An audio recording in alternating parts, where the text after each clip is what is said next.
Tonight we're at Conroy's, and welcome to Wednesday Night Undressed. On our panel tonight we have Mr. Josh. Good evening. Miss Kathleen. Hello. Dr. Orlando. Hello there, children. Evo is sort of with us. Yeah, hello Evo. Hello. Welcome back from Uncle Bulgaria. Yes, nice to be here. Yes, and we have our engineering crew, and of course me, Jeremy Taylor. Welcome again, and thank you very much for listening. We've got an interesting set of questions for you tonight. We changed some of them because of circumstances, but I did want to just ask. We've had the football, the big football, international football World Cup football thing. You mean soccer? No, I meant football. Well, what I wanted to know is... I think we call it soccer. Well, just because you call it soccer doesn't mean it is. Love the accent. Can you continue that way? Please. I don't think I can. So, are sports more important to most people than politics? I wonder. Let's start with Josh. What do you think? I think they're the same thing. I think sports and politics mirror each other. If you paid attention to some of the things that were happening with the World Cup, one of my favorite sports stars was at the World Cup and seen with the Russian president, which was sort of disappointing for myself to think about. But I don't think that we can really separate those things anymore. I think they're everything. Ron Jeremy was at the World Cup. Ron Jeremy was. Damn. He is amazing, and he can go and go. And He's go. a great athlete. He's Uncle a Ron, marathon. love him. Yeah, great marathon athlete. But why do you Endurance. say they're the same thing? I mean, politics may use sports, but sports doesn't use politics. Oh, that's not true. Why not? If you think about the big companies in the United States that do what's the word I'm looking for? Advertise? Lobby. Some of those big lobbyists are big sports. Sports uses politics. NFL, I mean, think about Muhammad NBA. Ali, about Jesse Owens, about Colin Kaepernick. Of course, athletes also apply politics in their profession, you know, Well, and no, I it's very think they intertwined. use their prominent position to advocate for positions, but I'm not sure that they use it to apply political pressure. Oh, think of NFL in the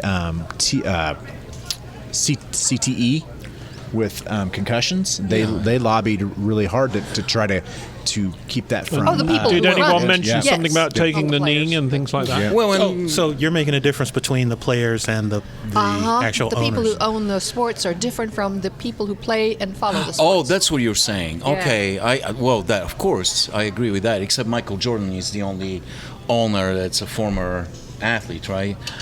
He is the owner of the Charlotte Bobcats. But I think, you know, if you look carefully at sports has borrowed from politics and from strategy, from political strategy, and the other way around, especially in the United States. I mean, if you look at politics in the United States, it is a sport and it is a game. And especially in the United States, where we have two players, basically. Or two teams. Two teams. In other countries, it's a little more complicated. It's more of a three-dimensional chess. You have a tournament. You know, here you just It's just a game. Here you just have two teams playing constantly against each other, using all kinds of tactics, often dirty tactics. The officials are all bribed.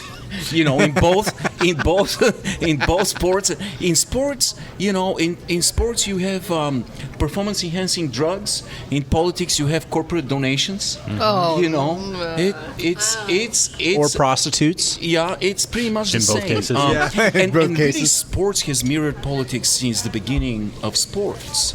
You know, even in ancient Greece. It's not a coincidence. So many former athletes, not many, but a lot of former athletes that were very successful, actually are very successful as politicians. Like Brent Barry, you know, the great New York Knicks. Was it Brent Barry? Rick Barry. He was twice he won the championship with New York Knicks. Then Sebastian Coe. Then he became a senator from Sebastian Coe. Then he became a senator from New Jersey. Dave Bing is one of my favorite basketball players of all time, is still the mayor of Detroit. Kevin Johnson was incredible. Remember Kevin Johnson in Phoenix? I think he's the mayor of Sacramento. There's a lot of athletes. Tom Osborne, the darn Tom Osborne. I hate his guts. He was the coach for Nebraska. Now he's a senator.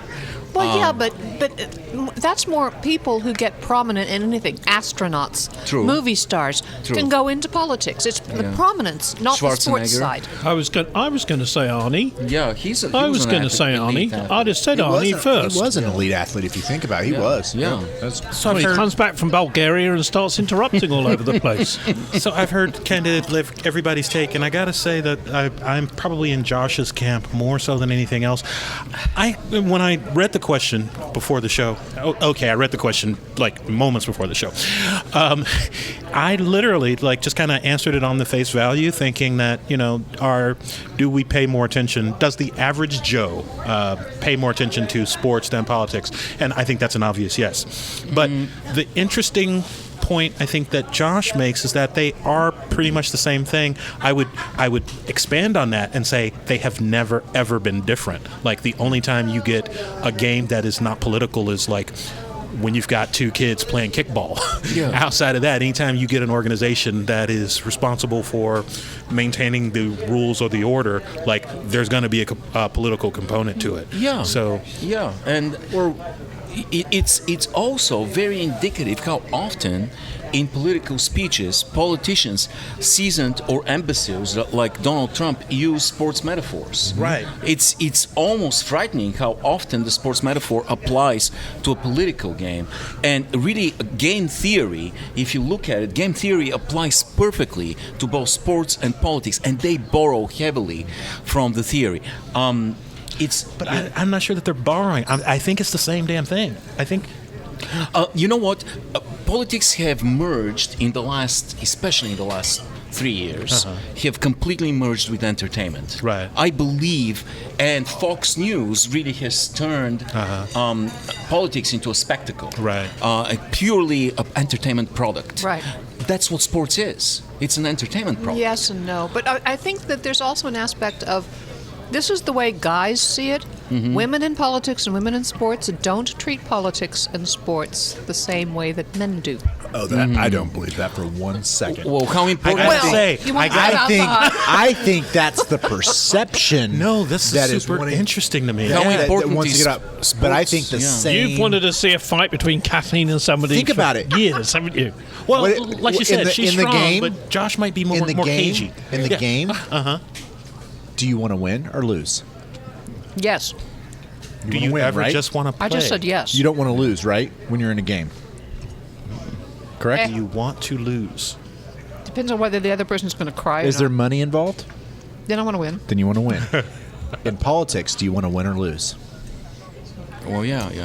You see, in wanna win. politics, me, But having been that's there, oversimplification. I want to win in politics. And in you're putting sport, brain power on politics. I don't need to win or lose. I just want to be there and play. And participate. And Hold on, I really want to go back to Kath's notion though. She's not gonna that hit there's anybody, I can tell no. you. And I'd be okay with I'm I have a interested fork, though. because I'm in Josh's camp. I want to push back on the idea that women.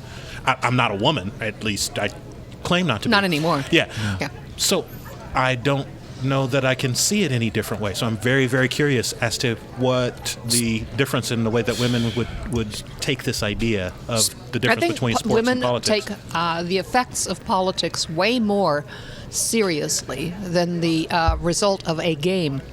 They know that politics is a way to change people's lives and to bring people up rather than just beating another team. But also sports have been politically extremely important to women. The Title IX, if you look at... It's helped enormously, yeah. If you look at the battle of the sexes, equality, all this stuff has been really, really important, and you can see the importance of sports politically for women, for the women's movement. So I think it's very important, and I think that those two things have kind of merged. you now see political statements made through sports. Putin took over, even geopolitically, Putin took over Crimea using the Winter Olympics as a shield from international criticism.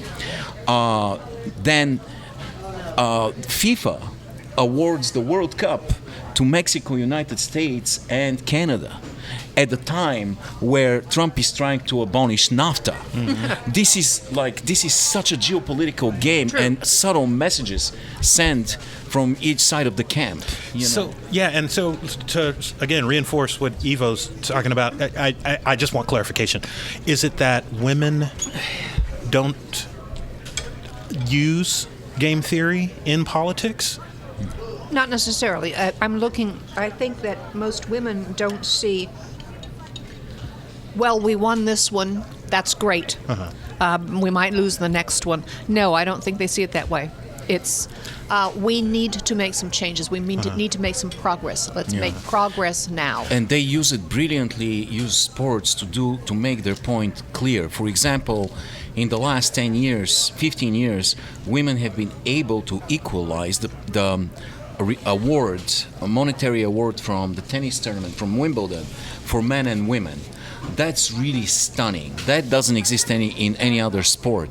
The women's soccer team, the United States women's soccer team, the best in the world, have been fighting for so many years. They're the best in the world. They're world champions, and they get paid a laughable fraction of what the men get for losing in the first round of the World Cup. Yeah. Also, women are subjected the World Cup for women, because we are on a World Cup wave right now, right? The World Cup for women, the last one was held in Canada on artificial turf. This is sacrilege, because people suffer horrible injuries on artificial turf, and the game is completely different. The quality of the game is different on artificial turf. They lobbied hard, and FIFA told them, no, we don't care. We don't care. We are not going to spend the money for stadiums that have actual grass carpet for you to play. So, they rebelled, and they said, next World Cup we're not going to play. So, it's really outrageous. Also, the World Cup, the women, our incredible team, the best players, women players in the world, they fly coach. And they where the men are chartered on comfortable planes in first class, and it's absolutely inequality, and this fight is going on right now, and the women are winning. So they're using politics to advance their cause, and I feel like sports will elevate them, if on other issues in other social issues. Straight. The women fly coach and they play on artificial turf, but they're winning? Yes. No, that is not winning. They're winning on the field. They might be gaining a. They're winning. Right. They're winning on the field. What I'm saying is they are making their point, and people are noticing, and they're making a lot of noise in the media. And next World Cup, they're not going to be playing on turf, and there's not going to be injuries. And I feel like it's really fantastic that sports is giving them that opportunity to put their foot in the door and say enough is enough. So for those guys, sports is without question equally important to politics. But for the guys that are sitting at the front of the bar, does politics hold as much? And I think this is getting back to Jeremy's original question. Does the three guys that are at Tom's bar right now falling off their stools, do they even have anywhere near as much interest in the political ramifications of the women's soccer player struggle, or are they more interested in what our president is doing? Is it the same old thing when we watched the bar conversations with on Frasier and what was the show before that where they were in the bar? Cheers. And, they'd sit around the corner bar, talking, and right. People have been doing that for the last 100 years. I'm wondering whether people especially feel. right now in Conroy's. Do Right. people feel sort of, I don't know what the word is, disjointed from what's going on in, say, government and but they sit there and say, well, old Trump, old Trump, he didn't do too badly, did he, with Putin? And then you could take the word Trump and Putin and put in a football manager. Dr. Orlando's desperate to say something. Or I the bathroom, think I they don't know which. don't care at all about the politics, and I think it's you Brits' fault. You basically told people 1,000 years ago that unless you were born on a specific rock from a specific family, you had absolutely no say in what your future was going to be like. And so people start looking for other things to believe in. So if there's people that are playing soccer down the road, they say, hey, those guys in the black shirts look like they're doing better than the guys in the white shirts. And then another guy at the bar says, fuck you, the guys in the white shirts are going to kick their ass. And that's how we get World War III. Politicians Wow. politicians are always eager to exploit sports. And George Orwell was very, very popular when I was growing up because he was forbidden. We couldn't read George Orwell. We had to find like old editions of 1984 and all that and his writings. But he had a famous essay about sports that he had written in 1945. In 1945, George Orwell, I think it was The Sporting Spirit was the name of the essay or something like this. But it was a popular read in communist Bulgaria. And in it, he kind of predicted that where sports is going to go.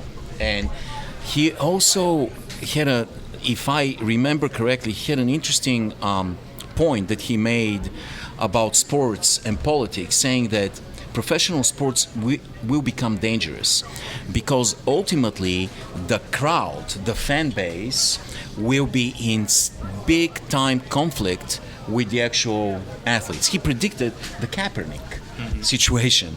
And it is being exploited now, this concept, Orwellian concept, although I'm sure Trump has never even heard of George Orwell, is being exploited by Donald Trump when he says those sons of bitches need to play football and not be protesting the American flag.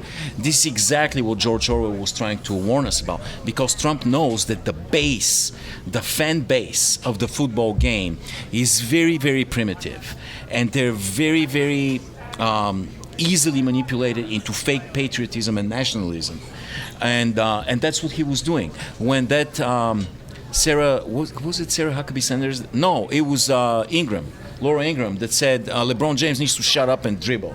It's the same thing, So we have politics and sports so closely intertwined at this point in our society. It's almost impossible to take them apart. Like Josh said, they've become one and the same product, pretty much. Although I would love to see the congressman, UFC situation, congressman versus good. actual UFC fighters.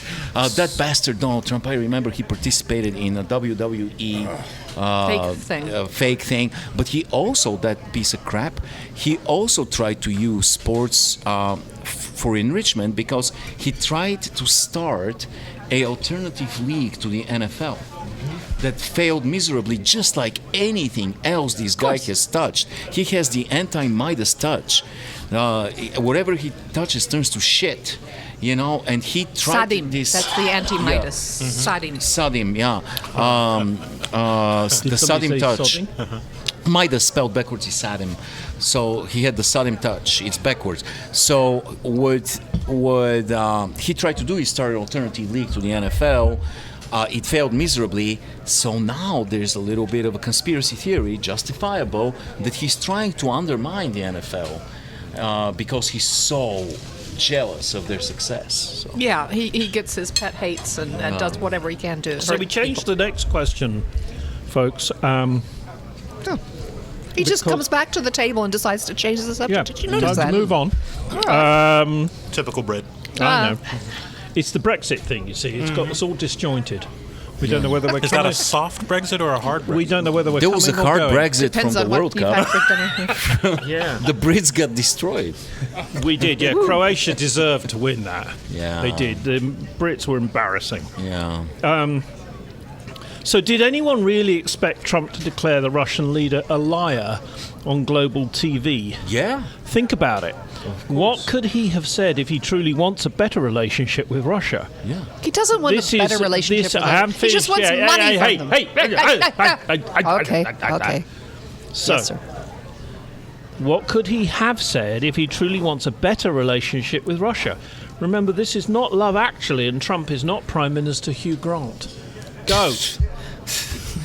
So, of course, he's not. We're all trying to Yeah. visualize Hugh Grant with orange face and So bald spots. So how do you explain, Jeremy, if you are assigning some kind of diplomatic decorum to this president, how do you explain his performance just a couple of days before when he was humiliating presidents and prime ministers without any kind of remorse, without any second thought? How do you explain this?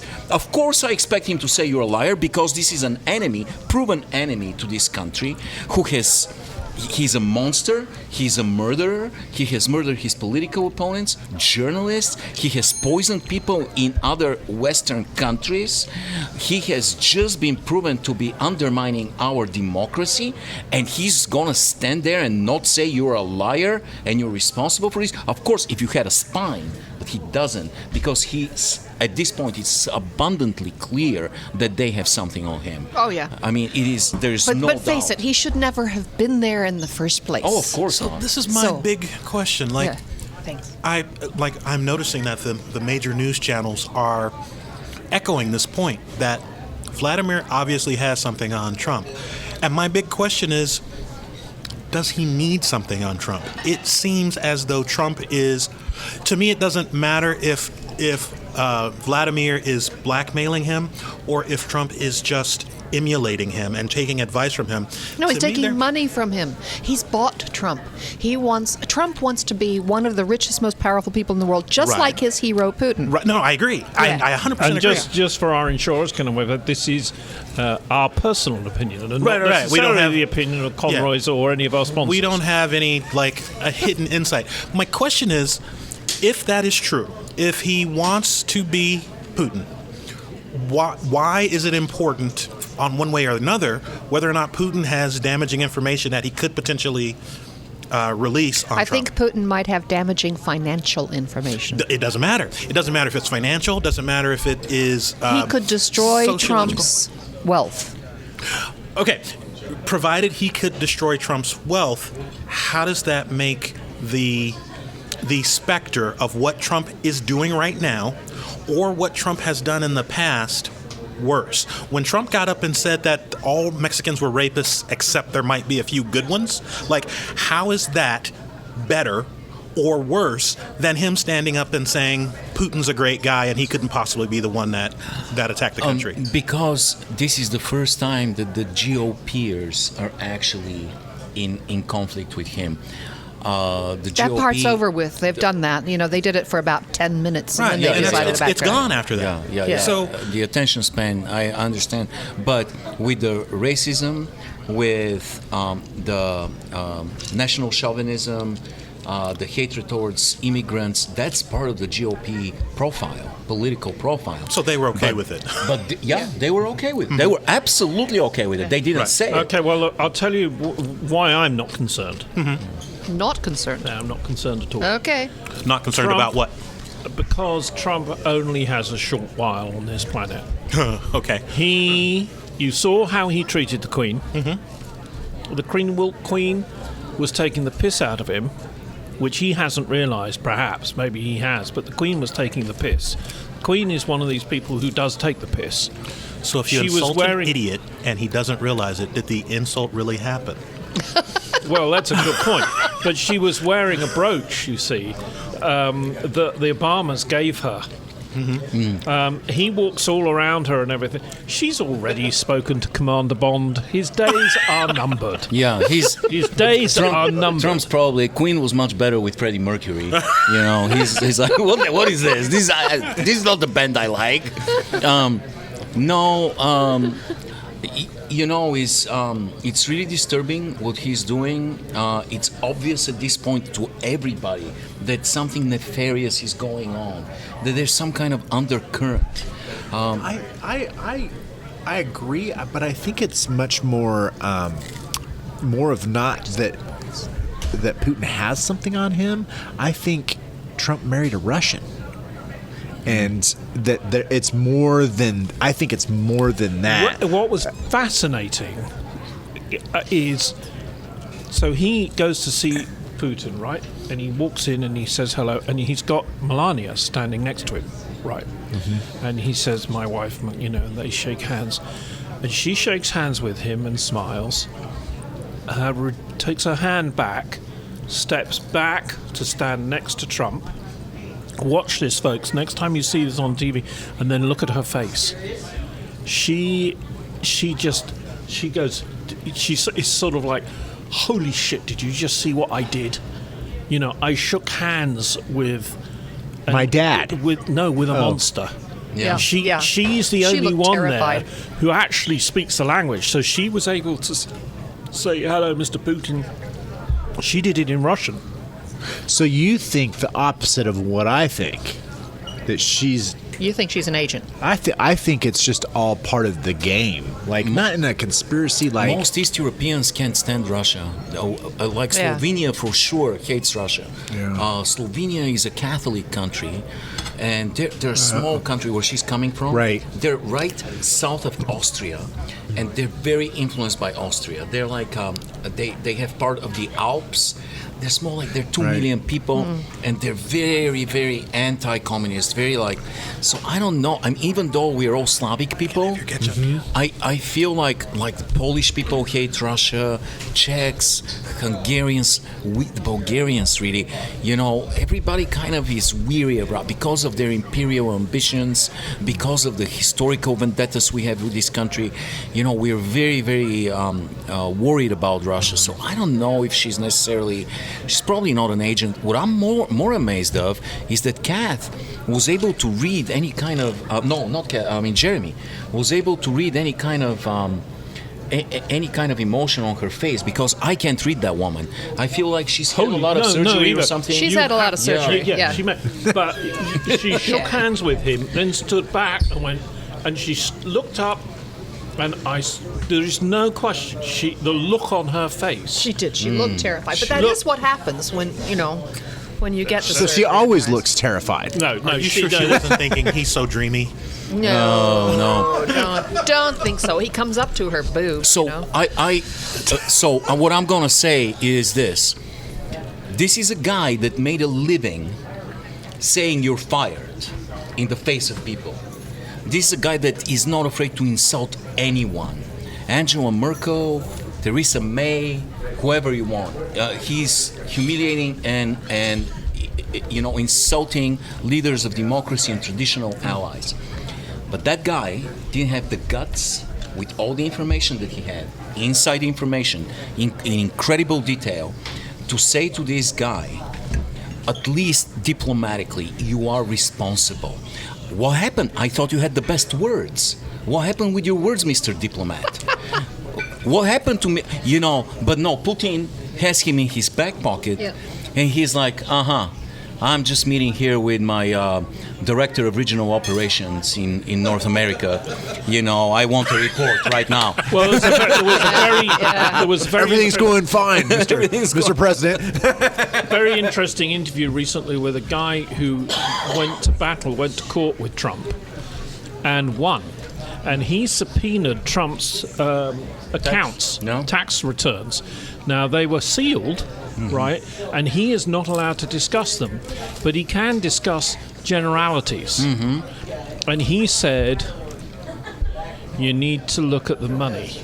Yeah. Right. So cut. Right. Yeah. This is a man who has seen his accounts. He says you need to look at the money. He couldn't go any further. Then you have the head of the Democratic team on the Mueller inquiry, who knows what's going on.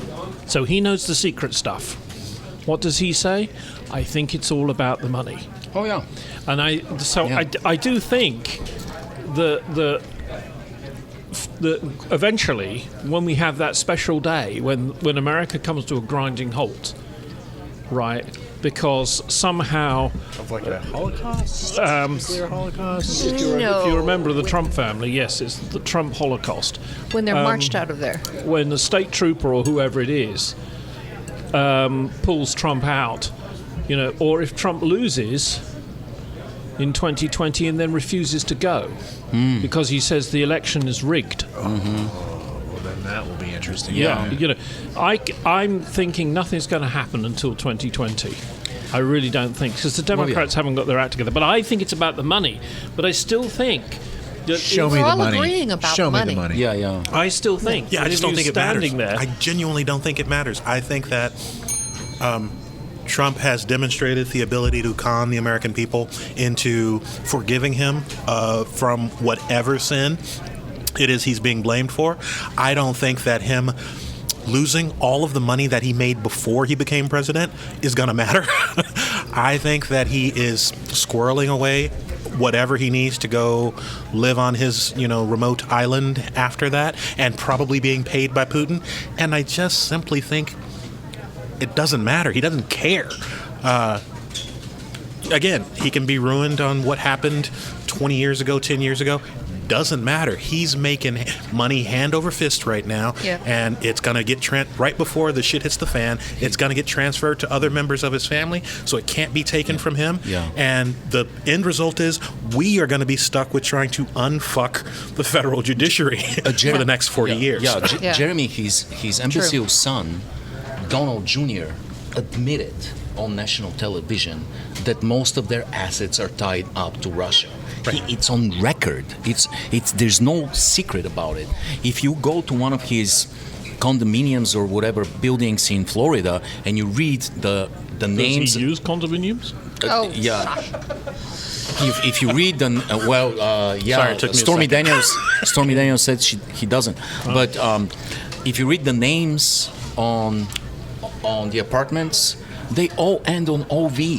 He's deep in with Russia, and it's no secret anymore. So it's Chancellor Squirrelhead. He's all in with Russia, and it's not a secret. It's well-known fact. He's owned by Russia. Yeah, he's owned by Russia. So we're in for a lot of trouble. The problem is we have a Siberian president. He's going to sell our interests. He's going to lift the sanctions. He's already talking about it. We are infiltrated. It's like a really, really bad Mission Impossible. It really it's is. interesting. They were doing some interviews last night. You guys are really on depressing. at a nail making operation in Missouri. Yeah. The town. And they get their steel from Mexico now. 25% being put on. They've shut down part of the losing factory jobs, they're working because hard. they can't. And these people, having lost 60 or 100 of their colleagues. Yeah. Well, would you vote for Trump again? Yeah. Oh, yeah, he's doing his best. Yeah. It's not his fault. Yeah. But what about the tariffs? I'm hoping he can make it right. Yeah. Yeah. Maybe he'll be able to shut. Maybe he'll open those coal mines again. Yeah.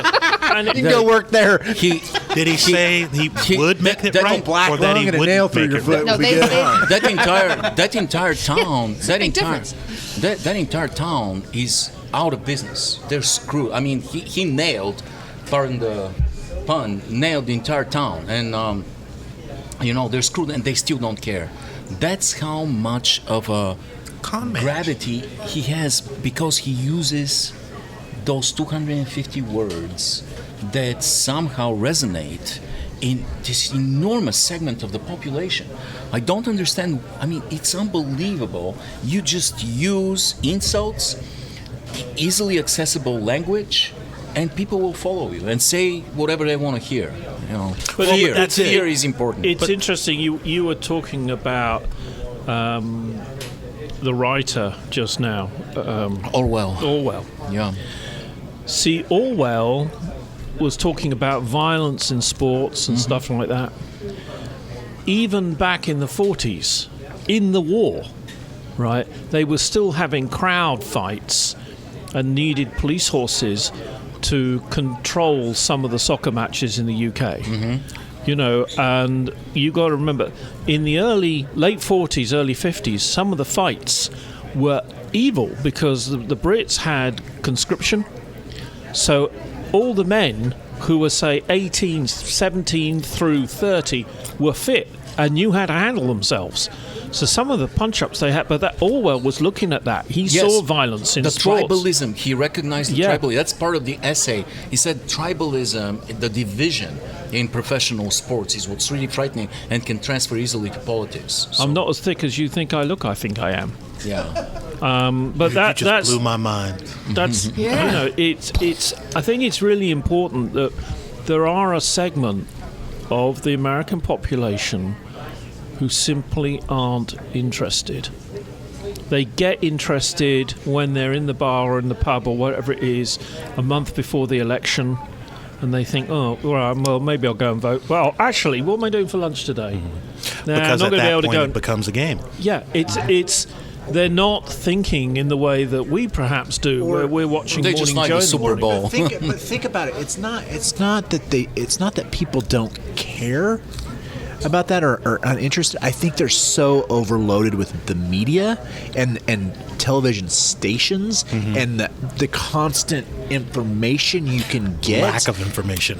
Well, or that. But remember, we would get our information from the 5 o'clock news or the 6 o'clock news, or everybody read would it, watch the and same everybody news. watched the same news, and so you got the same information on some level that But it was information. Like, we talk about spin now opinion. without like batting an eye and thinking about the fact that you can watch television commercials between, for me, while I'm watching the Arrowverse on the CW, you can watch the political show or the political commercials and literally be told, this guy is a baby killer, this guy is a religious fanatic, and they're What's the difference? Well, but that's kind of the problem. Like, Do they at a eat certain them or not? point, you can't Oh, disseminate what is fact, what is Baby's opinion, delicious. and what is just outright But lies. I conducted True. an experiment Yeah. today because I knew we were going here, and that is I was having to work at my desk, so I had the TV on the background to keep me company, and my wife Kathleen wasn't there, so she couldn't stop me.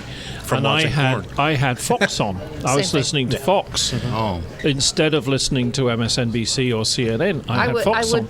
We can't do that when I'm at home because Yeah. we lose too many TVs that way. Yeah. Now, what was interesting was that the commentators that they had on were similar. They were saying what's being said on NBC, on CNN, and things like that. Just like if you listen to Fox Radio News, you'll find it tells you what's going on. It's not foaming at the mouth.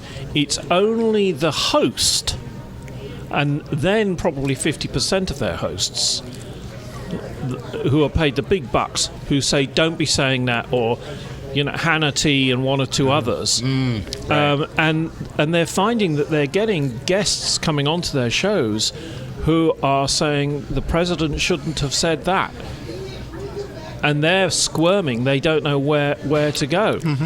The kids shouldn't be separated, say the guests. Again, doesn't matter. And the hosts are going, well, yes, but don't be saying that. Don't be forgetting that they shouldn't be in the country in the first place. And that's what the people are tuning in to listen to. Somebody parrot back the darker thoughts that they have. You've got somebody who's got a modicum of authority on the television saying it's okay for you to hate brown people. Yeah. Well, they shouldn't have been brown in the first place. Yeah.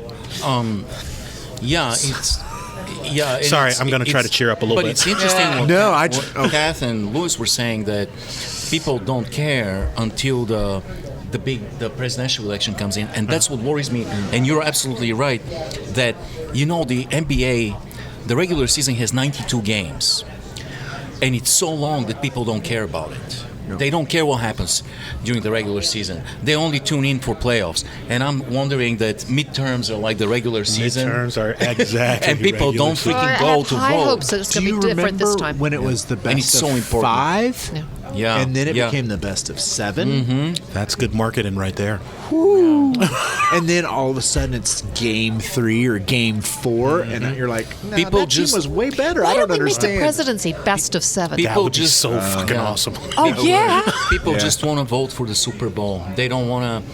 And the midterms are so freaking important. We can see it now. There's no checks and balances. There's justices being appointed. They're going to be catastrophic for this country Well, for generations. Can't they I don't be know. impeached at some point? My- When they do really horrendous decisions, you can impeach judges. no. I don't believe so, but I've but been wrong they just lots blow of up the times car before. bombs. Yeah, you can Yeah, impeach a judge. they will die from the global warming, though. That's a kind of a Whoopee. relief. Yeah. Jeremy, don't you have like a puppy question or something? Because I'm Yeah, like, yeah. I just want to say one more thing on this frustrated. is Yeah. that racism is so it's in DNA. I really truly believe that that's where it is. It's not I think it's past this idea of thought. Like if people, that's a thinking. I think it's in the DNA of the majority of white people. I believe. think so. No, I do. I honestly, believe the I don't. way. I genuinely don't, and I think that it is. I think it is such a culturally pervasive idea that, like, and I do this when I'm thinking about. Think if you just use trauma as an example, trauma can change your DNA. You know, that's a really So fucking why valid point. Why wouldn't this be something that could change your DNA and be in your DNA? It's just we're so scared to say it's that deep that then we would have to. Then every single person would have to look at themselves and say, "Guess what? Yeah. I have a bit of racism in me." That is a powerful argument. I honestly have never made that analogy. I Need to Yeah. think about that one. yeah, for sure. We are all prejudiced in some way. Okay, let me ask you this. We're No talking about racism. communication Well, true. and so on. Moving on, because people are growling at me. It's a White people, I statement, bet. really. I'm not sure. They're Texting and possibly tweeting is better than in-person conversation. Most 20, 18-year-olds would agree, but not at my age of 173. You don't like talking to people. Yeah, but I don't like texting them either. I hate texting I don't even like people. worse. All right, I have no dog in this fight. I am the tech guy, but I genuinely have no dog in this fight. I'm just going to throw this idea out there, and you guys yell at me if you want. Can we start now? You go ahead. It's because you guys have been communicating wrong. Oh. So, like the face-to-face You thing. mean us white guys? Especially the white guys. Especially the white guys that don't use the eggplant with the water emoji to get what you need. The poop emoji Or is the the- most critical piece of communication that has been invented in the last Oh, well, 500 I think the years. beaches. I have all sorts of stuff on poop. Okay, now what do you mean we've been communicating wrong? I mean, You mean face-to-face handwriting communication and talking to each other? allows for what's the word I'm looking for? The micro communications that you may not be 100% conscious of. And The so you nonverbal are- cues. The nonverbal, thank you, that's the Yeah. word. The nonverbal cues that are sometimes done intentionally, but oftentimes give away information that you would rather not have given away. So the asynchronous communication. You mean like Melania Trump the other day? Exactly. Right. So the asynchronous communication that you can do with email or texting or what have you allows you to gather your thoughts and express the exact thought that you want to express, Also, Without giving away what you really think. or in the what meantime. you really don't What you want really, to give really away. want. So that's not specifically. communication, that's hiding. All communication is hiding. also, you know, for me, like face-to-face communication is important because any persuasive argument I'm trying to make is supplemented by my elegant neckline. Oh, know. yeah. So true. It is a beautiful. Oh yes. We found that Were when you we were here? doing radio. Were you here when we had Evo show us the hypothetical horizon last time? Yes, Evo, can should you see show that. us the hypothetical Can you see? We do horizon? it. We do it. It's. Oh, yes. Yeah. Here we So go. every once in a while, Are you ready? remember? Can I, hang on, just a minute. Let me just make sure the engineers get this. Yeah, We're well, going to do the hypothetical horizon. Well, it's like the Shot. the blue steel from the movie This predates. or yeah, it's before Magnum and Blue Steel. It's Okay. every once in a while when you try to be very, very mysterious, and just amaze people. Just as you're talking to them, you stare at the hypothetical horizon, and you do it like this.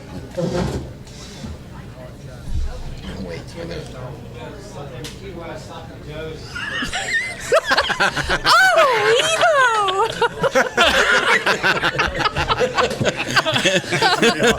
Infatuating.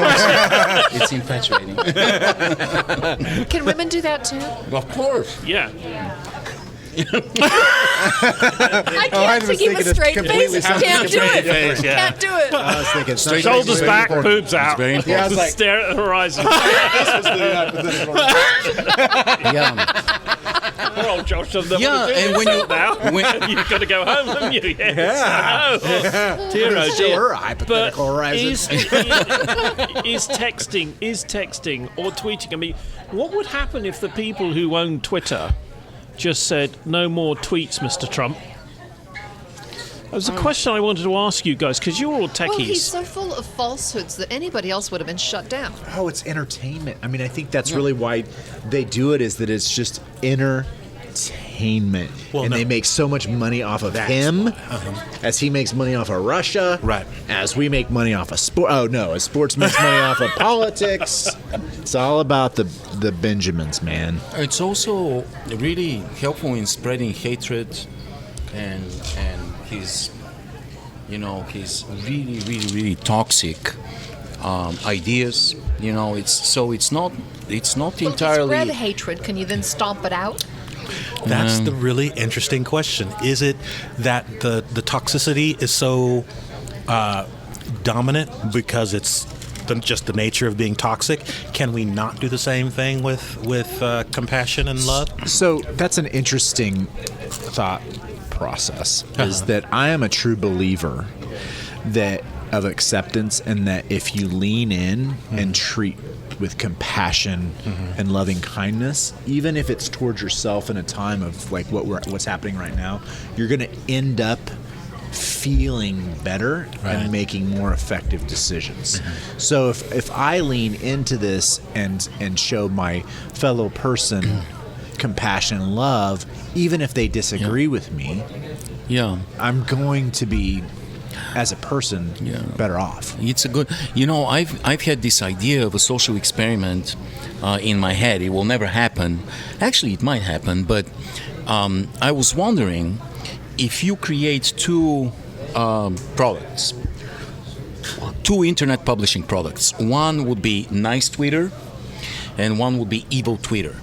So you divide all the tweet messages, and the ones that are positive go into one Twitter, ones that are negative go into the other Twitter. The negative one will be the one that will attract everybody, unfortunately. That's what I'm thinking. I don't know, but that's my social you can't thesis. Have just so much sweetness and niceness. People will gravitate towards the negative Twitter, and that's how it is right now. If you measure all the negative posts on the internet and the positive posts on the internet, the negatives will be much more. I feel like. I don't know why. But it comes to an algorithm. You know what I mean? Like, it's not true.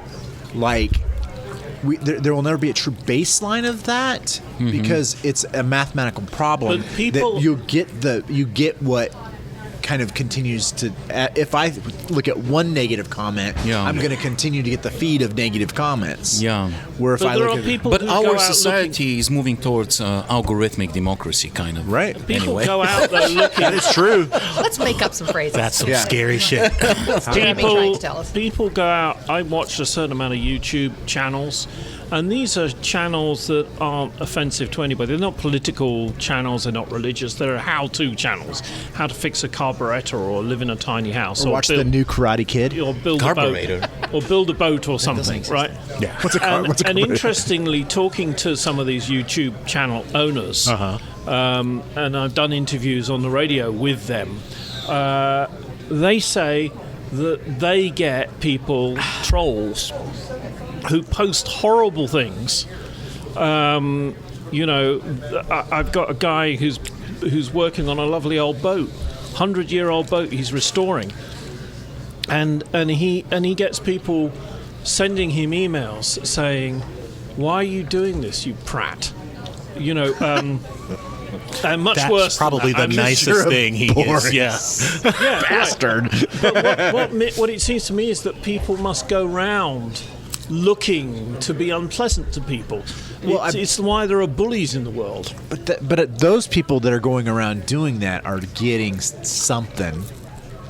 You think they're getting So financially I think rewarded by that's doing a that sort part of of thing? it, for sure. That's part of it. But I also think that there's this Evo. You're gonna have to remind me because there's the what was the term that that Marx used to talk about the workers being disconnected from what they build and how it builds up the sense of stress and strife. He used a specific. Anyway, there is this idea that like living in the conditions that we live in just generates malice.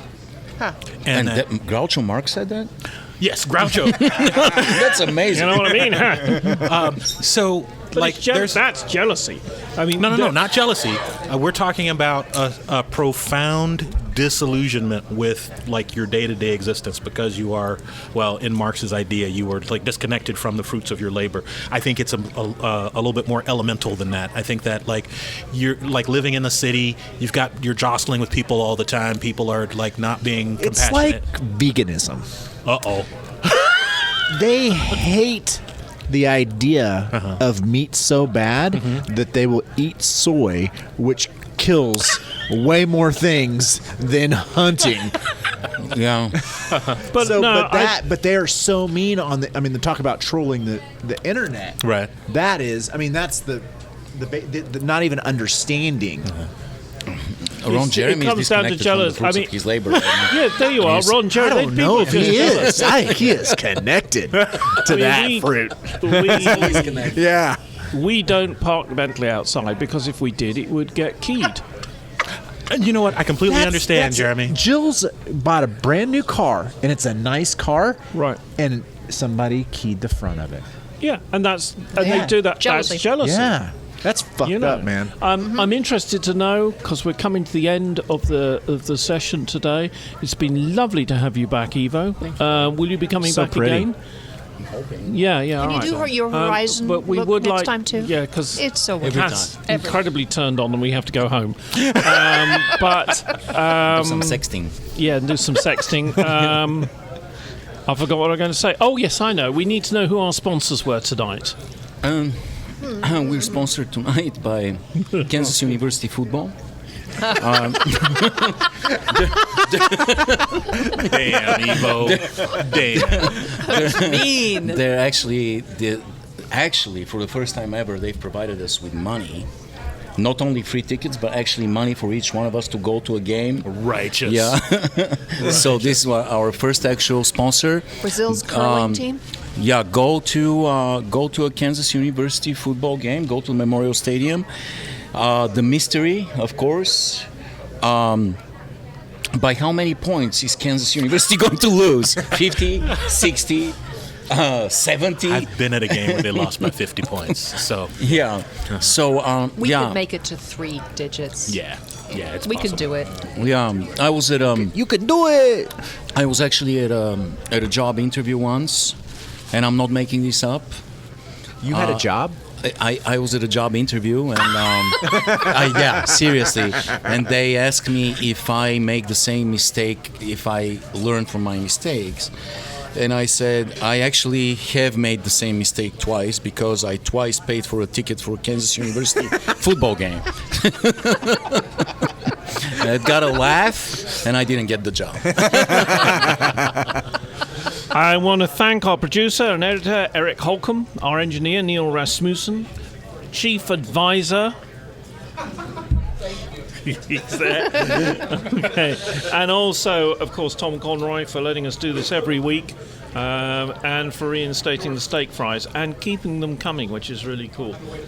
Probably the finest and most coolest proper pub in the region. Want to thank the panel. Just Josh, Thank you. Miss Kathleen, You're welcome. Uncle Bulgaria, Yeah. Dr. Captain Orlando's Bulgaria. Nah, I'm never coming back. smarter brother, And I'm Jeremy Taylor. Thanks very much. I'm a very stable genius.